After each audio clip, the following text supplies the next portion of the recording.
I'm Troy Kirby with Lynnwood Today, with a quick look at the 2021 Washington State Legislative Session.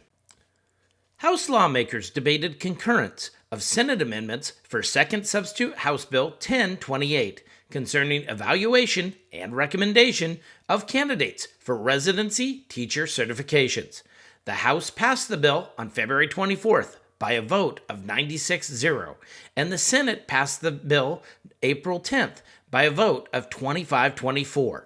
However, the House, on April 15th, refused to concur with the Senate on amendments to the legislation, asking for the Senate to recede the amendments in order to allow the bill to move forward to the governor's office for an opportunity to be signed into law.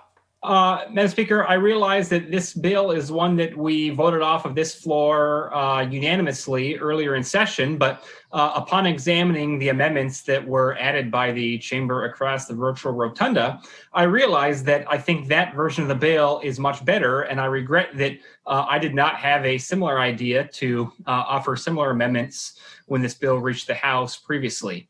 The underlying bill as it passed the House would essentially remove or eliminate the Ed TPA requirement entirely.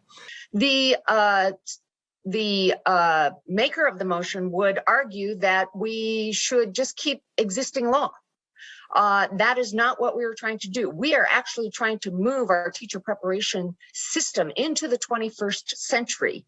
That is why in the original House bill, we are moving away from the Ed TPA and actually requiring that teacher preparation programs, who after all are the programs that are creating the educator workforce that we seek and currently lack. We have an acute shortage of qualified and certificated teachers, that they make the determination as to whether or not the teacher has the skills and knowledge to be an effective teacher in the classroom.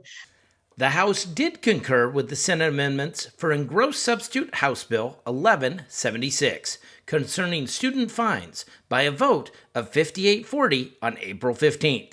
The bill will now go for the governor's office for an opportunity to be signed into law. In their wisdom, they recognize that some of the changes that were adopted on the floor of this chamber as we were considering the underlying legislation actually tightened things up so much so that they would not actually achieve the intended legislative objective. As a teacher as well, we don't want to put barriers in place, and I agree with the gentlelady from the 37th. However, we need to have an opportunity where we can hold accountability to our students to ensure they have pride in themselves as they achieve the higher goals of this next level going into secondary education and even further.